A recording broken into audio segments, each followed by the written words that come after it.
Au-dessus des murs en pierre, la toiture menace de s'effondrer à tout instant. Figé par les flammes, le temps s'est arrêté à l'heure du petit déjeuner.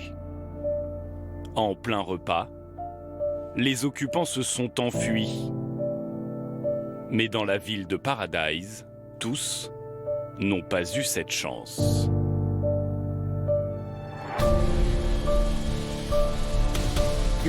On pouvait voir le nuage. C'était un très gros nuage noir qui n'arrêtait pas de grossir et d'avancer par ici. 2 semaines dantesques. La Californie, en proie à l'incendie le plus dévastateur de son histoire. De Paradise à Malibu, le feu a ravagé plus de 60 000 hectares.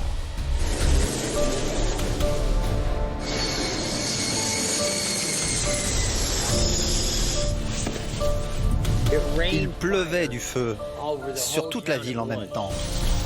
Poussé par le vent, le brasier a tué des dizaines de personnes et laissé près de 600 disparus sur son passage. Je me sens trop mal. Ça fait chier. Tout ce qu'on connaissait a disparu.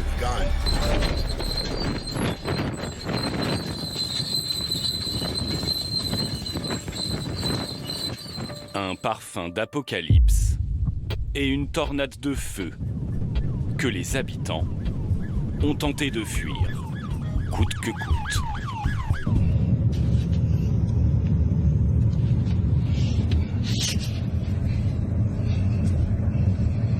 Heavenly Father, please help us. Please help us to be safe.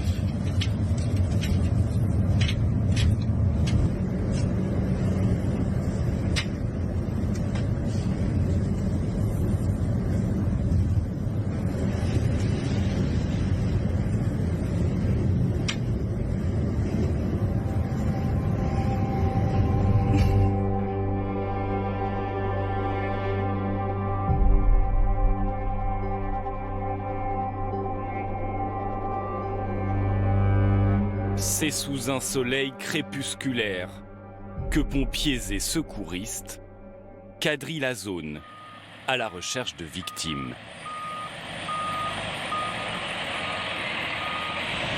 Par endroits, il faut arroser les sols, encore chauds et fumants.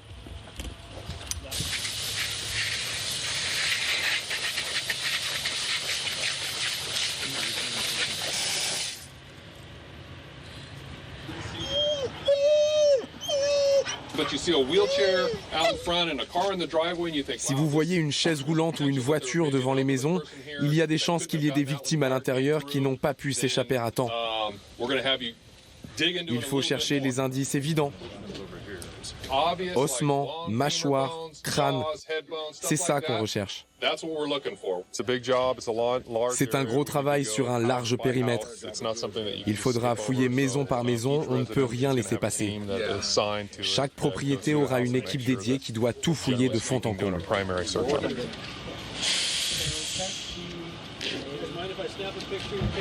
Tu veux prendre en charge une équipe? D'accord, j'ai une radio. Parfait.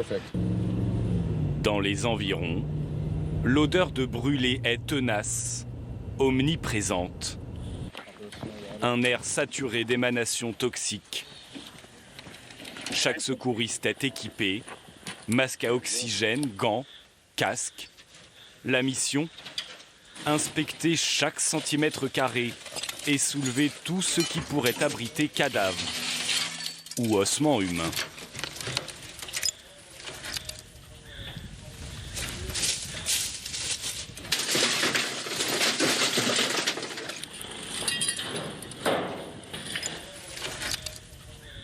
Lorsqu'on a terminé de fouiller une maison, il ne reste plus qu'à la marquer pour savoir si on a trouvé quelque chose ici. La grange, on est d'accord, il n'y a plus rien dedans. On l'a marqué, c'est très instable, personne ne doit y retourner. Les chiens renifleurs sont également lâchés au milieu des décombres. Le chien est entraîné à rechercher les restes humains. Son odorat est très développé, bien plus que le nôtre. Et nous sommes sûrs de couvrir au mieux les zones de recherche. Ça aide les femmes et les hommes qui sont ici jour et nuit pour retrouver les victimes. S'ils retrouvent un disparu, ça sera quelque chose de très important pour les familles qui pourront faire leur deuil.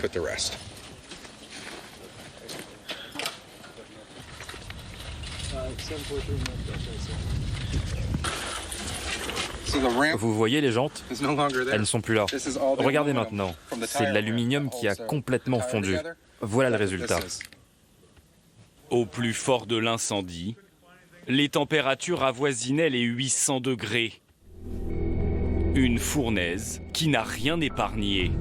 Les habitants de Paradise ont tout perdu, voitures, habitations et animaux. Ici, la plupart des maisons sont en bois. Seules les cheminées tiennent toujours debout. C'est de la brique. C'est fait pour résister au feu.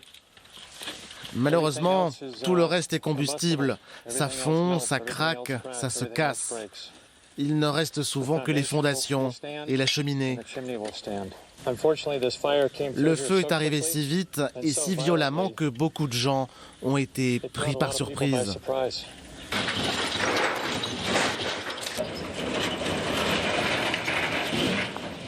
Même pour ces secouristes de l'extrême, la situation est totalement inédite. C'est terrifiant. C'est vraiment dur de réaliser ce qui est en train de se passer. Ce moment viendra plus tard. Pour l'instant, la priorité, c'est d'aider les familles.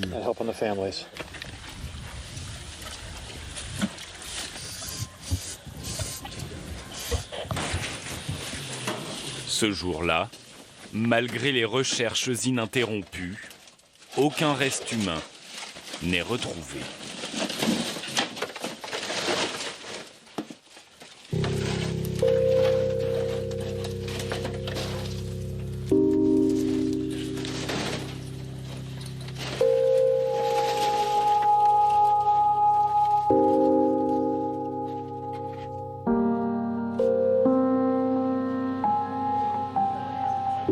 Une catastrophe sans cadavre ni cercueil. Depuis bientôt 2 semaines, la liste des personnes disparues ne cesse d'évoluer. Dans ce centre de la Croix-Rouge, on cherche à les identifier. Mitchell est sans nouvelles de ses voisins depuis le début de l'incendie. Le premier s'appelle Steve, je ne sais pas du tout où il est. J'ai aussi laissé derrière moi cette femme de 71 ans. Elle pleurait, elle avait de quoi faire à peine 50 km dans son réservoir. Elle est retournée chez elle, elle s'appelait Beverly, mais je ne pense pas qu'elle s'en soit sortie.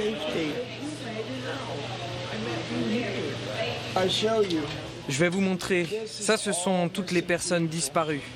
Ceux qu'on n'a pas encore retrouvés. Peut-être que certains sont en sécurité, mais si vous voulez mon avis, 75% des gens de cette liste ne s'en sont pas sortis. 75%. Ils vont sûrement faire une seule grande cérémonie de funérailles pour tout le monde à Paradise, avec un monument pour que les gens puissent se recueillir. Il y a encore quelques jours, on dénombrait plus de 1200 disparus. Aujourd'hui, le dernier bilan fait état de 563 personnes toujours introuvables.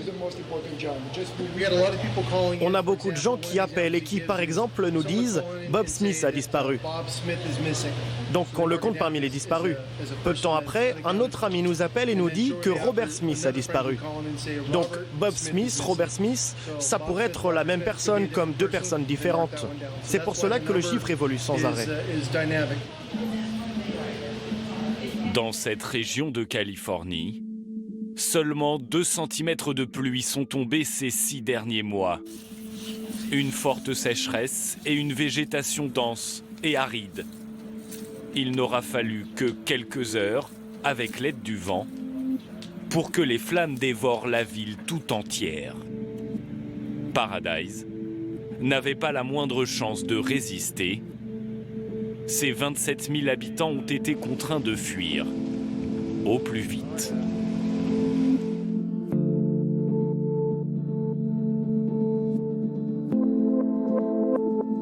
Certains d'entre eux ont trouvé refuge ici, à quelques kilomètres dans la ville de Chico. Un campement de fortune a vu le jour non loin du parking de ce supermarché. Une cinquantaine de tentes qui abritent des rescapés de l'incendie. Il pleuvait du feu sur toute la ville en même temps. Toute la ville était en feu. Elle n'a pas brûlé progressivement, elle s'est embrasée d'un seul coup. Il n'y avait nulle part où se cacher, c'était l'apocalypse, tout simplement. On a essayé de sauver du monde, mais beaucoup ont péri. Des gens sont morts juste en face de moi. Certains criaient « Aidez-moi !» mais je n'ai pas pu les sauver. J'ai pris 4 ou 5 personnes avec moi, mais pas plus. Il fallait nous sauver nous-mêmes. Au moment de quitter Paradise, c'était l'enfer. Une fois sur la route, le feu était partout, brûlant des voitures et des gens aussi. Traumatisé, mais vivant. Randy a, comme tout le monde ici, perdu sa maison. Depuis 10 jours, il survit grâce à la solidarité du campement. J'ai pris des lunettes pour femmes. Lunettes, couvertures, vêtements, mais aussi nourriture. En quelques jours à peine, les rescapés ont retrouvé l'esprit des pionniers américains. Dans la tente d'à côté, Linda et sa fille de 19 mois. Après avoir échappé au pire, elle n'a pas eu d'autre choix que de se réfugier ici. Nous essayons de rejoindre notre famille. Mais avec l'arrivée des vacances, le prix des billets de train, de bus ont triplé. Donc on est coincé ici jusqu'à la fin des vacances. Tout le monde est très gentil. Mais pour le bébé, vivre dans une tente comme ça, c'est effrayant. C'est très difficile. We're living in a community where everybody cares for one another now.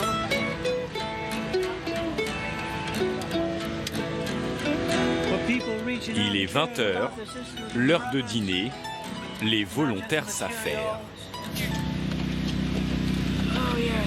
Oh génial, regardez ça. Des pâtisseries. Elles sont offertes, super. Tout cela vient de l'université de UC Davis. Il a aussi perdu sa maison, il court un peu partout pour aider et nous apporter à manger. Sur ce parking de supermarché, aucune présence officielle. Pas de police ni de pompiers. Le camp est autogéré grâce à la solidarité de certains voisins. Ils sont arrivés ici lorsque le feu a démarré. Alors je suis venu avec mon food truck et j'ai commencé à nourrir les rescapés. On a mis cette tente pour stocker la nourriture. On a des frigos, un générateur. Tout ce que vous voyez là, c'est ce que les gens nous ont apporté pour cuisiner. On fait tout ce qu'on peut pour les aider. Ça peut être juste un câlin, à manger, une couverture ou à boire. Peu importe, ce dont ils ont besoin. Une épaule sur laquelle pleurer. On est là, on reste là.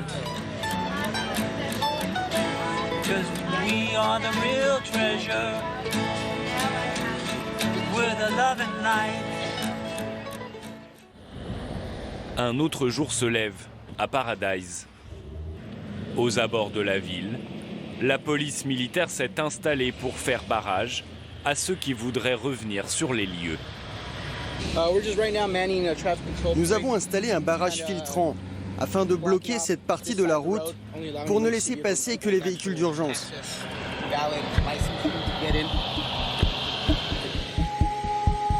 Samedi dernier, le président américain s'est rendu sur place. Dans ce décor de fin du monde, son impressionnante escorte a de quoi surprendre.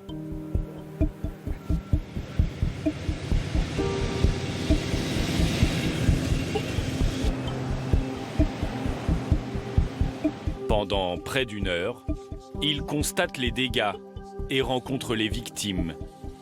Le président venu apporter son réconfort va pourtant commettre une erreur que beaucoup ici ne lui pardonneront pas.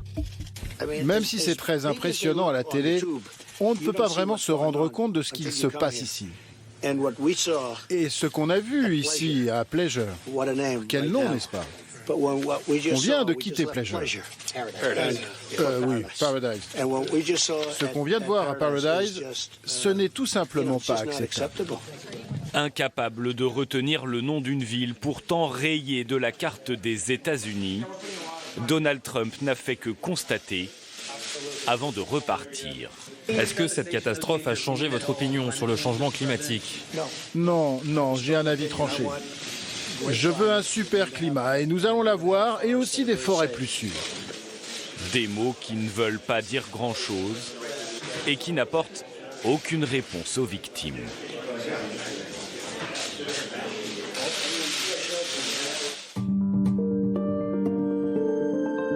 Au milieu du néant, Robert est exploitant agricole à Paradise. Vous savez, maintenant, c'est une ville fantôme. Plus personne n'est là. Personne, sauf lui. Robert est le seul, à des kilomètres à la ronde, à pouvoir encore faire visiter sa propriété. Et si sa maison est encore intacte, Robert le doit à ses animaux. Grâce aux chèvres, il n'y avait pratiquement plus de végétation autour de la maison. Donc le feu s'est arrêté aux portes de l'enclos et notre maison a été sauvée, clairement grâce aux animaux. On a perdu un entrepôt de stockage par là, mais la plupart de mes terres ont été épargnées. Robert, le rescapé, ne décolère pas. Selon lui, cette catastrophe aurait pu être évitée si la forêt était régulièrement débroussaillée. Il faut mieux entretenir nos forêts. On ne peut pas laisser autant de végétation partout. Tout ça doit être nettoyé ou brûlé. Entretenir la forêt. Mes terres en sont le parfait exemple. Entretenu, pas entretenu. De ce côté-là, personne ne s'en occupe. Alors que de mon côté, c'est entretenu. Ça n'a pas brûlé. C'est horrible. Je suis né, j'ai grandi ici, et tous les membres de ma famille, y compris du côté de ma femme, ont perdu leur maison. Tous. Tous mes amis ont perdu leur maison. C'est épouvantable. Robert ne sait pas encore s'il restera à Paradise. Même s'il a sauvé sa propriété et son bétail, difficile d'imaginer une quelconque activité lorsqu'aux alentours, il ne reste plus rien, ni personne.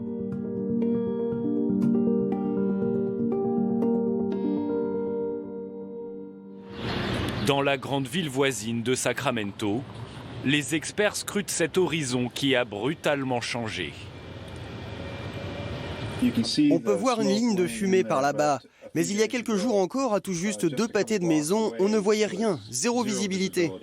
George Gentry est le vice-président de l'association CalForest, une organisation qui regroupe tous les propriétaires forestiers de Californie. De mon point de vue, changement climatique ou pas, les faits sont là. Nous avons eu 10 années de sécheresse qui nous ont menés à cette situation.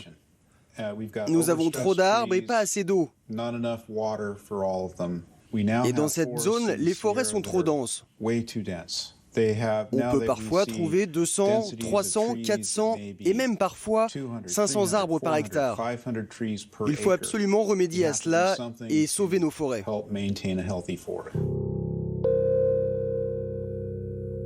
Sécheresse, vent violent et feu. Un cocktail hautement inflammable qui explique la rapidité avec laquelle la région s'est embrasée, parfois traversée par de spectaculaires tornades de flammes.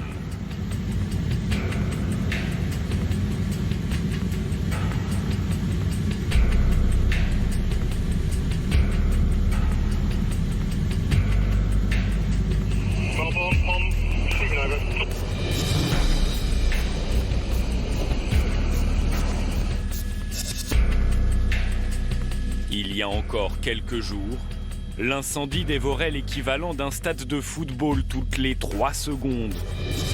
Au total, 12 000 maisons ont été détruites en l'espace de quelques heures. Un incendie tellement étendu que la NASA en a fait des clichés depuis l'espace. Malgré l'interdiction de revenir dans le secteur, certains ont bravé le danger pour revoir leur maison, ou du moins ce qu'il en reste. Il y avait 4 chambres, 3 salles de bain, 300 mètres carrés en tout. Ici, il y avait un camping-car. Là, c'est ma Lincoln de 1979 et notre bateau. Sam vit à Paradise depuis 33 ans. En l'espace de quelques minutes, lui et sa famille ont perdu tout ce qu'ils possédaient. Je n'étais pas ici quand c'est arrivé. Ce qui est probablement une bonne chose, car j'aurais sûrement été le dernier à partir et je n'aurais peut-être pas survécu. Jamais je n'aurais cru que le feu pourrait arriver jusqu'ici. Jamais de la vie. Mais c'est comme ça.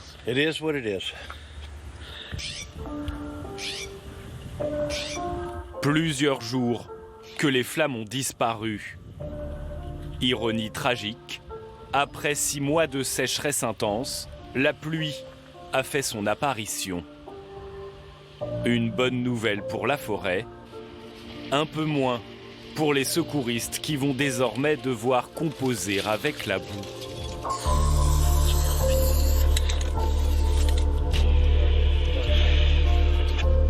Désormais à Paradise, de nouveaux habitants déambulent au milieu du chaos. Les cerfs portent un message. La nature reprend ses droits.